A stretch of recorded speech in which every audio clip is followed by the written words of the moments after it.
Bonjour, ici Philippe Audiquet, blog richeserrentierdemain.com. Depuis plus de 20 ans, je suis expert dans tout ce qui concerne la création de capitaux, la création de rentes, de revenus complémentaires ou même au quotidien. La semaine dernière, je vous ai envoyé une vidéo, mon tome 4, l'or rouge. Et dedans, je vous ai fait une promesse d'interviewer en direct, juste pour vous, le cofondateur de Patrywine, l'or rouge. C'est chose faite, on va passer de l'autre côté, on va rentrer dans la cave. Écoutez bien, je crois que c'est extraordinaire. Chose promis, chose due. Bonjour Franck. Bonjour Philippe. Je suis très content que tu aies eu la gentillesse de venir jusqu'à nous parce que, avec beaucoup d'humilité, j'ai quand même envie de dire que je ne suis pas au niveau financier d'un groupe comme Patrywine, mais en même temps, je suis tellement heureux qu'un groupe comme Patrywine aujourd'hui, avec le développement qu'il a eu, et l'humilité de descendre jusqu'au niveau du petit épargnant qui aujourd'hui a peur de la bourse, qui a peur aujourd'hui même du livret A, qui a peur de tout, et qui ne sait pas où mettre, défendre des valeurs culturelles, défendre son patrimoine, défendre ses économies, parce que demain c'est important, ça me touche énormément. Tu as toute ma gratitude d'avoir voulu venir nous voir. Je te remercie. Merci Philippe, merci à vous de nous accueillir. Donc Patrywine, en fait, très heureux de faire partie de votre blog, parce qu'on croit beaucoup dans les valeurs que vous défendez. On croit beaucoup dans les actifs réels. On sait très bien que les épargnants en ont un petit peu marre et sont là de tous ces produits bancaires opaques, de toute cette nébuleuse, et ont besoin aujourd'hui d'actifs réels. Et comme le disait Warren Buffett, qui a très bien réussi, aujourd'hui et de tout temps, il a investi dans des actifs qu'il comprend et des actifs simples. Donc c'est ce qu'on a voulu créer avec Patrywine, c'est-à-dire quelque chose de simple et que même le petit épargnant puisse comprendre. C'est super. Alors ce qu'on va faire, je vais poser quelques questions, qui sont en fait les questions que m'ont posées près de 250 personnes qui se sont intéressées à l'envoi sur le blog de la vidéo précédente que je vous avais d'ailleurs présentée et que vous avez montré et qui apparemment à tes collaborateurs a priori à peu près plu. Non, tous les collaborateurs, c'était très bien fait. Ok, c'est super. Alors, dans les premières questions, il y a une question qui est très importante. Comment est venue l'idée de Patrywine? Et j'aimerais que tu te présentes toi personnellement. Bon, alors, j'aime pas beaucoup parler de moi, mais... Le minimum. Voilà. Donc, je suis originaire de Bordeaux, j'ai grandi à Bordeaux, et j'avais pour habitude d'acheter des vins en primeur. J'achetais 2 caisses, et une caisse me permettait de payer l'autre, au bout de quelques années. Et par là même, je me suis rendu compte que, parce que je suis à l'origine, comme toi, conseiller en gestion de patrimoine, et je me suis rendu compte que parmi les actifs de mes clients, les actifs qui progressaient le plus vite, c'était les grands crus du Bordelais.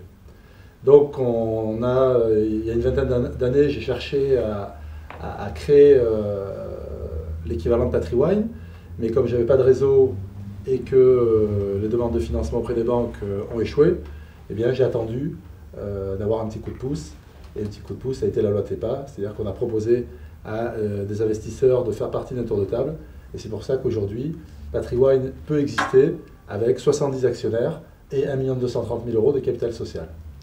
C'est que du bonheur. Ça va. C'est que du bonheur.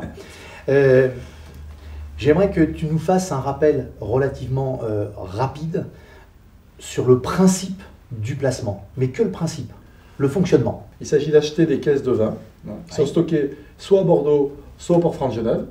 Pourquoi au Port-Franc-de-Genève? Parce que si l'investisseur s'engage à revendre ses vins à l'étranger, il peut être en suspension de TVA. C'est quand même un gain de 20% non négligeable.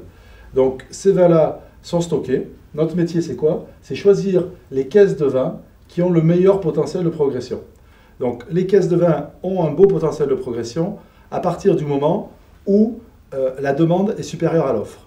Les grands châteaux produisent de moins en moins de vin pour améliorer leur qualité et être les meilleurs vis-à-vis de la concurrence mondiale, d'une part, et d'autre part, la demande est de plus en plus forte, puisqu'il y a de plus en plus de personnes riches au monde, c'est le capitalisme en l'état, on ne peut rien y faire, c'est comme ça, et de plus en plus de personnes qui s'intéressent au vin. Donc, on a une demande qui augmente, on a une offre qui diminue, c'est ce qui crée l'augmentation des grands crus du Bordelais. Alors Franck, dans les questions qui sont très importantes et primordiales, aujourd'hui, les tout petits épargnants, Et c'est ceux que j'ai vraiment, mais avec beaucoup de sincérité, envie de protéger. Parce que quand on voit que le livret de caisse d'épargne te donne 1,25, je veux dire que la personne qui a eu du mal, qui touche le SMIC, qui a une vie difficile, qui a mis 1 000 € de côté, au bout d'un an, il a 1 12,50 €. Pouvoir d'achat, il n'est pas exceptionnel. Et ces 12,50 € dessus, avec le pouvoir d'achat qui diminue, on va le qualifier à 2%, il se retrouve, après avoir placé son argent, avec 994 € de pouvoir d'achat. Donc je place 1000. Pendant un an, je m'en prive, alors j'aurais pu faire quelque chose pour les enfants, pour la famille, etc. Donc c'est surtout cela que je veux privilégier. Et je leur ai posé des questions. Et les questions, elles sont toutes les mêmes. Ces gens-là ne cherchent pas forcément à comprendre le machiavélisme, la complication du placement, les rapports, etc. Ce qu'ils cherchent absolument, en fait, et je les comprends, c'est d'être rassurés. Je voudrais vraiment que tous ceux qui vont aller sur ton site et qui vont pouvoir participer à cette évolution de notre capital culturel que représente le vin, eh bien, j'aimerais qu'ils soient totalement rassurés et en confiance. Et pour ça, ils m'ont posé certaines questions, et notamment, tu viens d'en parler, le lieu de stockage. Donc, si j'ai bien compris, on est ou à Bordeaux ou à Genève pour être en Nortax, ce qui a un impact beaucoup plus important. Tout à fait. Ok. Lorsqu'on est à Bordeaux, ça veut dire que le vin ne voyage plus. Exactement. Donc, il n'est pas maltraité. C'est pas une bouteille qu'on pourrait acheter sur Internet lointaine et qui, bien évidemment, aurait pu être abîmée avec le temps ou avec le transport ou par les changements de taux hygrométriques, etc., etc. Donc, on a un vin qui est beaucoup plus stable. Donc, les lieux, de quelle manière les lieux de stockage, soit à Bordeaux, soit à Genève, ce sera notre première question réelle. Qu'est-ce qui fait qu'ils sont sûrs et certains? Donc, notre stock à Bordeaux et chez D'Arthez, c'est un grand chai semi-enterré avec les meilleures conditions de température, d'hydrométrie, de luminosité, puisqu'il faut que le vin soit conservé dans d'excellentes conditions. Et au Port-Franc de Genève, le vin, aujourd'hui, le vin de nos clients est conservé dans un espace commun. Et ce qu'il faut savoir, c'est que les Port-Franc de Genève viennent de construire un immeuble de 5 étages dans lequel tout le sous-sol sera réservé au stockage du vin, avec bien sûr les meilleures conditions que je viens d'évoquer, et avec un lieu ultra sécurisé. Ça doit être le plus grand coffre-fort du monde, pour la simple et bonne raison, c'est que les 5 étages supérieurs seront réservés au stockage des œuvres d'art. Donc si les Port-Franc de Genève devaient être un musée, ça serait le plus grand musée du monde. Voilà. Super. Et on a la chance d'avoir pu réserver un espace de 200 mètres carrés au sous-sol, qui nous permettra donc de respecter toutes les conditions de stockage pour les grands crus du Bordelais, ainsi que les conditions de sécurité. Je vais revenir sur un point très important aussi, c'est-à-dire qu'avant le stockage, bien, il y a l'approvisionnement. Parce que tu as entièrement raison, il faut qu'on sache d'où viennent nos vins. Récemment, j'écoutais un chroniqueur de BFM Business qui expliquait qu'il avait visité un entrepôt dans le sud-ouest de la France, dont je tairai la marque du supermarché, mais c'était l'été dernier, l'entrepôt était à plus de 40 degrés. Donc à ce moment-là, on sait que le vin souffre des écarts de température violents. C'est comme un vin qui va sur Hong Kong, puisque Hong Kong est une très grosse place financière aujourd'hui. Ben, imaginez que le vin passe une semaine dans le conteneur sur le port de Hong Kong sans être réfrigéré ou maintenu à des conditions climatiques acceptables pour le stockage du vin. À ce moment-là, on sait que le vin va souffrir. Donc nous n'avons que des vins d'origine château. Donc on travaille des négociants, on travaille des courtiers. Tous nos vins sont d'origine château. On n'achète jamais de vin des particuliers parce qu'on ne sait pas comment ils ont stocké. Donc nos vins sont d'origine château. Ils sont transportés et assurés à nos frais pour aller dans ces 2 grands lieux de stockage. Donc notre lieu de stockage bordelais est le plus grand lieu de stockage français en matière de vin, et les Port-Franc de Genève dont je viens de vous parler. Donc c'est très important d'avoir cette traçabilité et la sécurité, au moins que la bouteille que l'on achète n'a pas subi de choc thermique pour être encore mieux revendue. La bouteille, on parle de la caisse. La caisse, oui, pardon. Parce que la bouteille, on ne peut pas en acheter qu'une. On peut acheter qu'une caisse. Ben, je rebondis parce qu'en fait, lorsque vous ouvrez une caisse, vous perdez la traçabilité, donc votre vin perd 20 à 30% de sa valeur. Donc c'est pour ça qu'il faut toujours des caisses fermées, cerclées, des caisses d'origine château, pour bien conserver le maximum de valeur à la revente. Super, c'est vraiment une très belle réponse et je te remercie énormément. Mais de là, il se pose une question qui est récurrente et qui est tout à fait normale. Est-ce que le prix de la caisse lorsque je l'achète est le vrai et bon et juste prix? Qu'est-ce qu'on peut faire pour les rassurer à ce niveau-là? Il faut comparer, bien sûr. Donc nous, on travaille très en amont parce qu'on a le statut de négociant. Donc on achète directement sur la place de Bordeaux. Donc ce qu'il faut faire, c'est comparer les prix. Comparer à choses comparables. C'est-à-dire qu'au jour, là, on a fait une offre sur des vins très onéreux, qui sont les vins les plus mythiques au monde, les Château Pétrus 2010. Donc on a été sur Internet, on a cherché à commander ces vins-là, et aujourd'hui, 15 jours après cette vente privée, on n'a toujours pas de réponse sur la confirmation de notre commande. Ça veut dire que beaucoup de personnes attirent, et c'est un petit inconvénient d'Internet, attirent l'internaute avec un prix, mais derrière, ils ne sont pas capables de fournir le produit tracé au même prix que nous. Et donc, c'est uniquement pour proposer autre chose aux clients qui vont pouvoir attirer de par ce biais. Mais aujourd'hui, les professionnels et les épargnants qui connaissent le milieu du vin se sont précipités sur cette vente-là. On a tout vendu, et tant mieux, et parce qu'ils savaient très bien qu'on était très bien placé en termes de prix, et avec Pétrus 2010, Pétrus le vin mythique 2010, l'année de référence depuis 1982, un potentiel d'évolution très sympa. Je te remercie. On fera des offres tout à fait abordables. En Pétrus? Non, pas en Pétrus, c'est pas possible. Mais sur des vins quand même très de gamme. Oui, mais j'en ai déjà quelques-uns. Justement, c'est moi, qui vais rebondir dessus. J'ai eu beaucoup de plaisir à mettre mon argent, une partie de mes économies dans vos caves. Et c'est ce qui m'avait fait les découvrir à travers ton ami et associé et collaborateur Philippe Bureau, que je connais depuis longtemps. Et j'ai une valorisation importante, puisque en 2 ans et demi, je suis à un peu plus de 20,76%. J'ai fait une capture d'écran de ma page, je l'ai mise sur Internet et j'ai montré ma cave personnelle. Donc les gens ont pu vérifier cette valorisation. Mais en fait, ce qui revient dans les questions récurrentes, c'est sur quoi se baser pour avoir la tranquillité d'esprit que réellement on va avoir cette valorisation dans le temps. Alors on l'a bien expliqué techniquement, mais j'aimerais que de ta bouche à toi, tu nous expliques réellement comment vous avez cette vision de la valorisation des capitaux qui sont placés chez vous. Pour une très simple et bonne raison, c'est que, en fait, pourquoi est-ce qu'on peut se poser la question, pourquoi est-ce qu'on travaille que sur les Bordeaux? Parce que, je ne vais pas être chauvin, dire que les Bordeaux sont les meilleurs vins du monde. Il y a beaucoup de vins très excellents dans le monde entier, mais on aurait pu travailler sur les Bourgognes, on aurait pu travailler sur les Champagnes, on aurait pu travailler sur les Languedoc. Et en fait, on se cantonne à Bordeaux parce que Bordeaux est la plus grande place organisée en France et au monde. Il s'échange tous les ans plus de 5 milliards de vins sur la place de Bordeaux. 5 milliards 5 milliards. 5 milliards, c'est fou. C'est complètement fou. Ça veut dire que, sans mauvais jeu de mots, on assure la liquidité du placement et on a des mouvements qui s'effectuent tous les jours sur la place de Bordeaux. Alors que d'autres marchés comme la Bourgogne sont détenus par les négociants, ceux qui font la pluie et le beau temps, et on n'a pas ce volume d'échange. Donc c'est ce volume d'échange qui nous permettra, dès que le client, comme toi, souhaitera revendre son vin, il y a un onglet « Revendre mon vin », tu cliques sur l'onglet « Revendre mon vin », immédiatement le vin est mis en ligne sur la place de Bordeaux, et dès qu'un acquéreur se manifeste, puisqu'on sera au prix de marché, on est déjà dès le départ au prix de marché, pour revenir sur la question prix, à ce moment-là, le vin sera acheté par un acquéreur étranger pour pouvoir justifier l'exonération des 20% de TVA.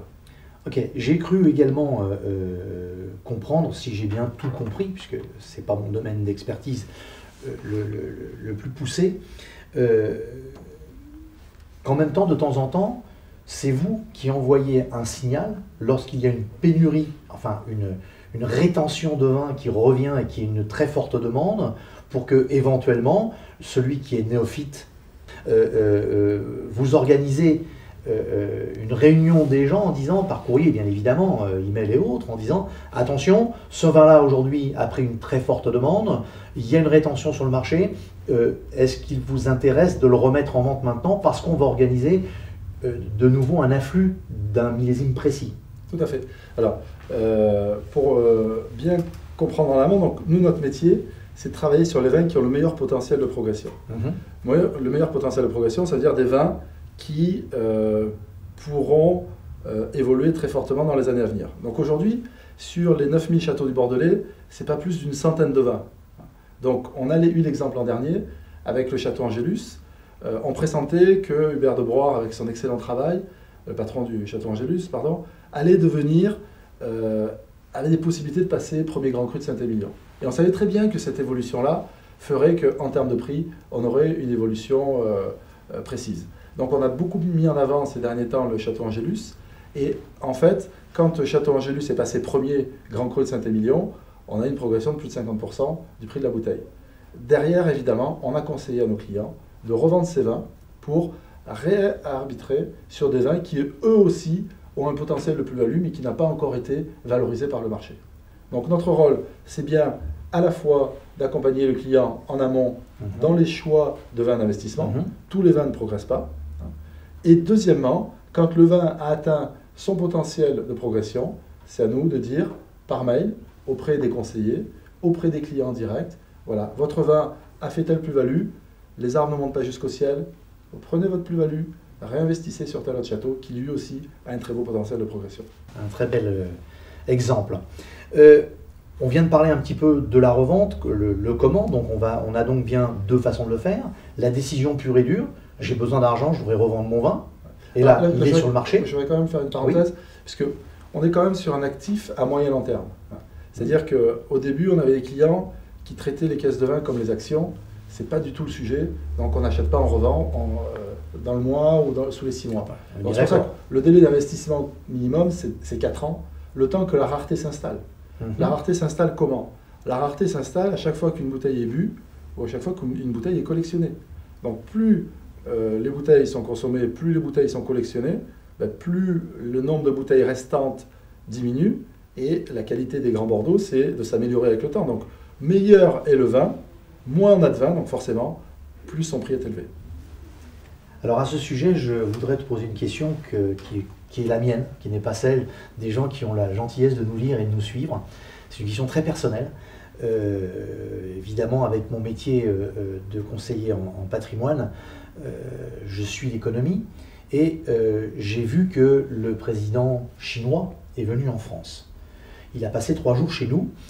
Il y a eu beaucoup de contrats qui ont été faits, mais qui n'aideront certainement pas l'évolution des chômeurs en France, puisque eux exigent toujours en échange d'avoir la technologie chez eux, le transfert de technologie.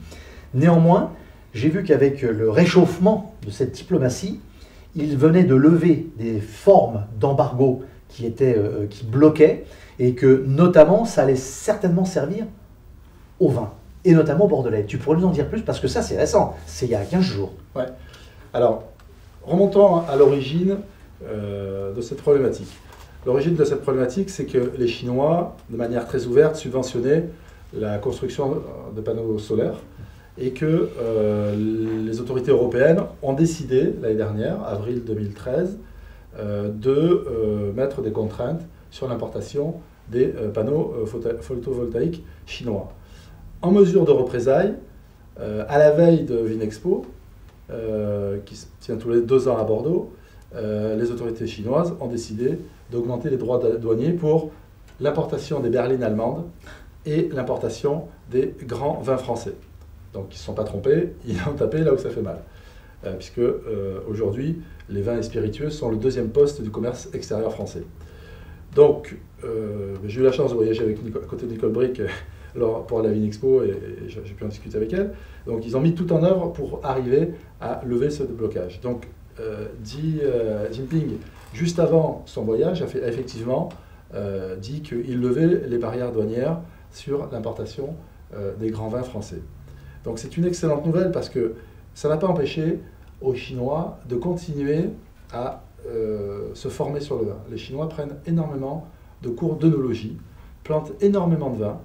Sur la structure du marché chinois, aujourd'hui, il faut savoir que sur 100 de vin consommé en Chine, qui est d'ailleurs passé cette année le plus gros consommateur de vin rouge au monde, 80% sont produits en Chine. 10% sont des vins du reste du monde et 10% sont des vins français. Et dans les 10% de vins français, 5% sont des Bordeaux. ce qui est énorme Oui. en termes de part de marché, vu la population. Tu as un chiffre de consommation à joindre à ces 5%? Je ne l'ai plus en tête. Je sais qu'on exporte dans les 800 millions d'euros Oui. de vin français vers la Chine, mais en nombre de bouteilles... 800 millions, ça part. Voilà. Mais il y a des vins à 1 euro et il y a les grands crus du Bordelais. Et donc pourquoi cette mesure de levée de l'embargo nous rend très optimistes? Parce que effectivement l'an dernier, la mesure du gouvernement chinois a freiné l'élan vers la Chine et les exportations étaient en baisse de 18%. Donc forcément, on devrait revenir au moins au niveau d'origine d'avant cette mesure. Et ce qui nous fait particulièrement plaisir, que Vinexpo a lieu tous les 2 ans, donc année impaire à Bordeaux, année paire à Hong Kong. Donc Vinexpo, le prochain Vinexpo se tiendra du 17 au 19 mai à Hong Kong. Et donc là, on voit déjà les perspectives. Juste une question, vous y serez? Non, parce que le Vinexpo, c'est le marché des professionnels du vin. D'accord. Et nous, pour compléter ce que je disais, nous, on s'adresse plutôt aux particuliers qui vont vouloir diversifier en fait, et investir. C'était une question piège. je voulais simplement que tu puisses dire à mes amis que vous n'étiez pas là pour faire le marchand de vin, mais c'est bien dans la stratégie du placement et que vous respectiez cette logique. Et voilà, c'est tellement important cette spontanéité que j'ai craqué. Je pas de souci. Voilà. Alors, je vais quand même rebondir aussi sur le développement économique parce qu'il n'y a pas que la Chine. Il va y avoir le premier Vinexpo au Japon, début du mois de novembre. Et ensuite, ce qui est très important, c'est que tous les pays qui repartent économiquement parlant sont les pays les plus grands consommateurs de vin rouge au monde. Donc la Chine, eux, on ne sait jamais s'ils se sont vraiment arrêtés. Les États-Unis, qui se sont fait détrôner de leur poste de premier consommateur de vin rouge au monde par la Chine. Je vais juste te donner un petit chiffre, c'est le marché new-yorkais. Le marché new-yorkais, on a eu les stats 2012 en fin d'année dernière. Il s'est consommé 25 millions de bouteilles avec un prix moyen de 25 $ la bouteille, en progression de 12% sur un an. Donc on voit que quand l'économie repart, les gens se refont un nouveau plaisir. Se faire plaisir, forcément, le vin fait partie de l'environnement plaisir. L'Allemagne est un fort consommateur de vin. Le Japon, on a parlé, s'il y a un salon Vinexpo, c'est pas par hasard, c'est parce que les Japonais adorent les grands vins du Bordelais. Et la petite cheese on the cake, les Anglais, la petite cerise sur le gâteau, les Anglais repartent bien en termes d'économie et sont de très gros consommateurs de Bordeaux au monde. C'est super. Tout ça, ça n'est que des bonnes nouvelles. Oui. Ça me permet de demander, mais bon, on n'a plus besoin d'expliquer, parce qu'une des questions qui était récurrente, mais je veux que les gens sachent que j'ai posé les bonnes questions, c'est justement la certitude de revoir son capital déposé. Là, la certitude, elle est totalement faite et parfaite dans la mesure où on a la certitude qu'il y a un marché de demande. Par contre, au niveau on place de l'argent, on a des caisses de vin, le jour où on les revend, on récupère ces euros avec une augmentation du marché. J'ai expliqué à nos amis la fiscalité qu'ils auraient en passant par vous directement, bien sûr. Par contre, en combien de temps, en moyenne, puisqu'ils vont suivre tes conseils, et les conseils de tes conseillers pour faire les choix dans leur vin, chose que moi je ne sais pas faire. Combien de temps, on demande une moyenne bien sûr, peuvent-ils espérer devoir attendre avant que cette caisse soit réellement revendue, si ce besoin d'argent se fait non pas sur une proposition de Patry Wine en disant aujourd'hui ce cru-là, il faut y aller, ou mais simplement j'ai besoin d'argent, je décide, bon je passe un petit coup de téléphone, j'envoie un email, je pose une question, je dis bah voilà, j'ai des Smith par exemple, que j'aime beaucoup, j'en ai 4 caisses, j'ai besoin d'argent parce que la vie fait que, combien de temps va falloir en moyenne espérer faire son retour sur son investissement? Je pose cette question parce que on a bien compris que c'était un placement moyen long terme, on va dire plutôt d'ailleurs moyen, parce que le long terme, généralement, on parle de 15 ou 20 ans. Là, on va plutôt parler quand même entre 5 et 7-8 ans, grand maximum. Quelqu'un a besoin d'argent pour se dire, j'ai cette problématique qui va arriver dans ma vie de tous les jours, je vais avoir besoin de cet argent-là, j'ai eu une très belle augmentation, je voudrais pouvoir en profiter. Combien de temps entre les deux? Dès lors qu'on a respecté ce délai, le temps que la rareté se crée, cela va être demandé. Donc 4 ans, donc 4 ans, voilà. Moyenne, on parle d'une moyenne. Voilà. Après, au-delà de 4 ans, entre la mise en vente de la part de Patry Wine et la revente sur le marché, on va dire qu'il faut un mois pour être large. Donc quelqu'un qui, parce que quand un problème arrive, on le voit arriver, généralement. Hein. Oui. On sent, à part les coups très durs, mais généralement on le sent arriver. Quand on le sent arriver, on peut se dire donc que quelqu'un de normalement constitué qui se dit oh là il y a une boulette, ça va me poser un problème, je vais avoir un problème de fin de mois, de trésorerie ou autre. Il peut se dire que globalement, pour prendre large et être totalement intègre et honnête vis-à-vis de nos amis lecteurs, eh bien on peut dire que dans un délai de 3 mois, ils peuvent avoir le retour sur leur investissement. Ah oui, à partir du moment où ils ont respecté le délai d'investissement des 4 le premier, on est bien d'accord. 3 mois, oui. On est bien d'accord. Ben on a même créé une... Parce que, comme tu le dis, il peut y avoir un impondérable dans la vie qui fasse qu'une personne ait besoin de sortir vraiment très vite par anticipation. On a créé une sortie d'urgence que forcément on tarifie, avec un abattement de 12%, où le client a son argent dans les 48 heures. Là, PatriWine se porte acquéreur du vin. D'accord. Et prendra le temps pour le revendre. Ah, c'est génial, ça, ce que je ne savais même pas. Voilà, donc heureux de te l'apprendre. Ah oui, c'est énorme. Voilà, énorme. Ce qu'on veut, ça montre bien que le vin peut avoir une certaine liquidité, comme je l'évoquais tout à l'heure. Donc on peut nous s'engager à cette sortie immédiate sous 48 heures, ou alors effectivement attendre la sortie, on va dire naturelle, qui se fait dans les conditions que je viens d'évoquer, sous un mois. D'accord. Donc en gros, comme on sait que ce capital pourrait doubler, on va dire sur 5 ans, 4 ans, 5 ans ou 6 ans, en voyant un peu large, je préfère prendre 7 à 10%, ce qu'on a historiquement parlant. Si on fait plus 15 ou plus 20, on ne s'en plaindra pas, mais je préfère... On est bien d'accord. Ce qui veut dire que si en 3 ans, j'avais par exemple, ou en 2 ans, j'avais pris 20% comme moi ma cave aujourd'hui, ça veut dire que si j'avais un problème très important, je vais perdre de l'argent forcément parce que je vais vous rétribuer 12%, ce qui veut dire que je ne vais plus encaisser que 8%. Oui. Mais en fait, je vais encaisser donc 8%, ce qui veut dire 4% par an, sur 2 ans, puisque ça fait 2 ans que j'ai ma cave avec vous, et que 4%, c'est quand même pratiquement 4 fois plus que ce qu'offre le livret A, déjà pour commencer. Et ensuite, comme ce sera des sommes relativement modestes, elles ne seront pas soumises à l'impôt si cette caisse que j'ai vendue représente moins de 5 000 €. Donc là, on voit bien une nouvelle fois qu'il y a des produits novateurs. Il faut absolument savoir sortir de ces sentiers battus. Il faut savoir oser aller ailleurs, surtout quand on a des certitudes avec une telle qualité sur des produits. Et là, je dirais un petit peu cocorico français. Et ça, moi, j'aime énormément. Quels sont les vrais avantages et les vrais plus que ton groupe offre réellement sur ce marché? On en a parlé tout à l'heure.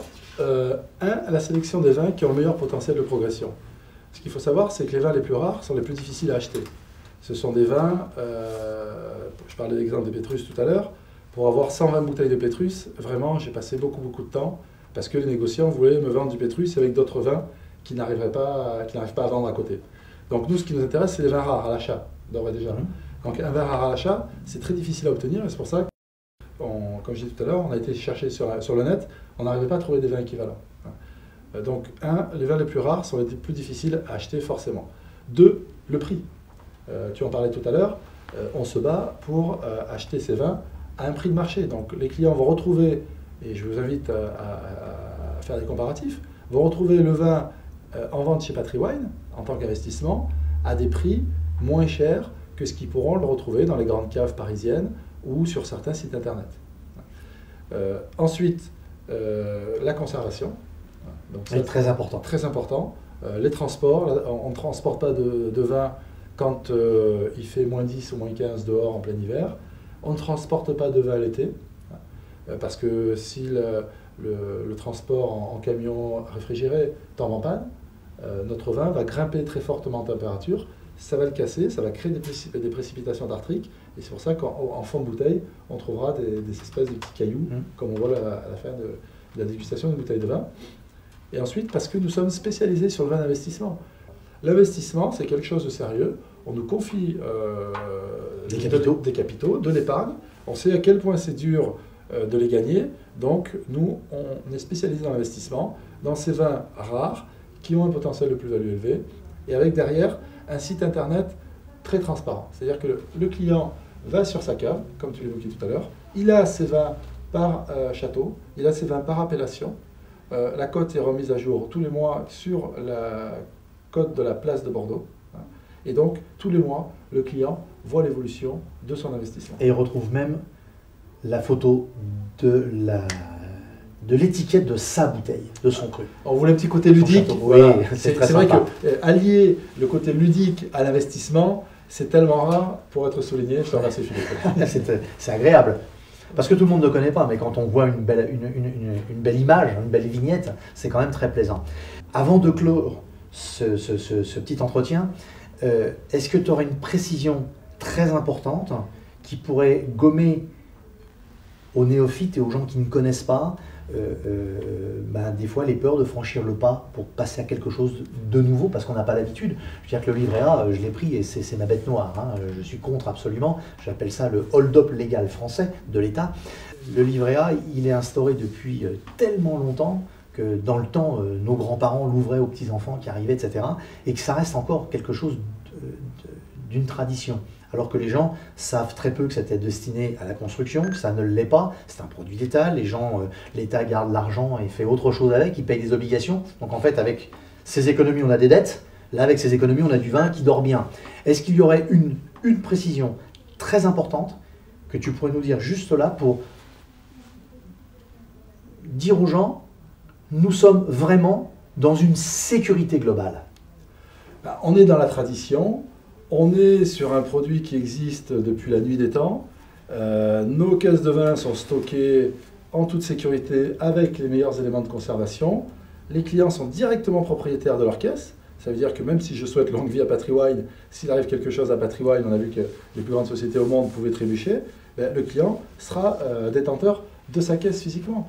Et qu'il faut sortir effectivement de ces engrenages d'État à travers le livret A, bancaire à travers ces produits compliqués dans lesquels les gens ont du mal à s'y reconnaître. Et on ne s'y retrouve pas. Voilà, dans ces produits d'assurance tout aussi complexes, là on est sur un produit franco-français, comme tu le disais. Historiquement, le vin de Bordeaux a toujours existé, il existera toujours, quand toi et moi nous serons partis, et les prochaines générations, pour un placement intergénérationnel comme pour un placement d'épargnant en bon père de famille, avoir une caisse de vin, pour moi c'est sécurisant, parce qu'on sait très bien qu'on manquera de vin dans les années qui viennent. C'est le gourou du vin mondial, Robert Parker, qui l'a dit, c'est pas moi. Hein. Donc on sera en pénurie de vin dans les 10-15 prochaines années. À cause de quoi? À cause de l'évolution de la population mondiale et de l'évolution du pouvoir d'achat et de la diminution des récoltes. D'accord. Parce qu'on nous parle d'écologie, l'écologie, oui, c'est important. Aujourd'hui, les vignerons bordelais ont bien compris l'importance de l'écologie. Ils mettent de moins en moins de produits dans les vignes, ils laissent vivre les vignes. Aujourd'hui, certains labourent avec des chevaux, hein, comme Pape Clément, comme bien d'autres. Le problème du réchauffement de la planète, c'est que ça crée de plus en plus d'intempéries. Et les intempéries, c'est de la grêle, c'est des forts coups de vent qui font que les récoltes sont de plus en plus faibles. D'accord. Pour garder une qualité. Sur une année comme 2013, alors que d'habitude, vous avez sur ces grands châteaux-là 40 hectos à l'hectare, sur 2013, vous avez 20 hectos à l'hectare. Quand une propriété de vin classique, je ne veux pas citer de région pour ne pas faire de mal à personne, mais une production classique dans le vin, c'est 120, 150 hectos à l'hectare. Donc, une année où on récolte que 20 hectos à l'hectare, il faut bien comprendre qu'on est vraiment sur une tendance de rareté du vin. Et de l'autre côté, on a les richesses qui augmentent. On va passer à 12 000 millionnaires en dollars cette année. Rien que la Chine aura l'année prochaine 3 000 millionnaires en dollars. Et ces gens-là, ils ont des belles maisons, ils ont des belles voitures, ils ont des belles montres, et ils ont tous des belles caves. Évidemment. Ils veulent tous se faire plaisir, mais qu'ils se fassent plaisir. Tant mieux pour nos investisseurs de PatriWine. Une toute petite dernière chose. On peut souhaiter à tous nos amis qui nous lisent et qui viendraient vous rejoindre d'avoir une belle cave et que la bonne fortune, comme on disait dans le temps, arrive dans leur maison, et ça, ce serait extraordinaire, et que d'un seul coup, ils se disent, finalement, je boirais bien une de mes bouteilles. Ils peuvent donc se faire livrer une partie de leur propre vin. Oui, alors on a des clients qui ont pour but de boire leur plus-value. Je pense qu'elle sera bien plus agréable qu'une plus-value de n'importe quel autre placement financier. Donc ils ont investi, et quand ils auront une plus-value nécessaire et suffisante pour leur permettre de débloquer une caisse, ils se feront livrer une caisse, et à ce moment-là, ils pourront boire leur plus-value. Quelle meilleure plus-value! Ah, c'est malin ça. Au moins c'est un retour sur investissement. Hein, c'est Concret, direct, concret. producteur-consommateur, ce vieil adage. Mais écoute Franck, je vais te donner le mot de la fin. D'abord, je voudrais te dire un très très grand merci parce que je sais que tu es un homme très occupé, vous avez beaucoup d'activités. Ensuite, que tu aies bien voulu dire à nos lecteurs et tous ceux qui nous visionnent, d'abord nous communiquer ta passion et pouvoir les rassurer, les transporter, si on pouvait dire, dans cet esprit de bulle et de festif, parce qu'il y a un côté festif également derrière, tout en ayant la certitude de retrouver son argent. Pour moi, c'est exceptionnel. Alors au nom de tous les gens qui sont sur notre blog, et ils sont relativement nombreux, à peu près 1 millier, eh bien, j'ai très très envie de te dire un très très grand merci. Et j'ai un ami canadien, c'est un monsieur que je connais pas depuis très très très longtemps, mais on a une très forte relation aujourd'hui, qui a un terme typiquement canadien qui est totalement désuet en France, mais que je trouve qui a un sens extraordinaire. Alors je vais te le dire, je te remercie et tu as toute ma gratitude. C'est important. Merci. Merci à toi.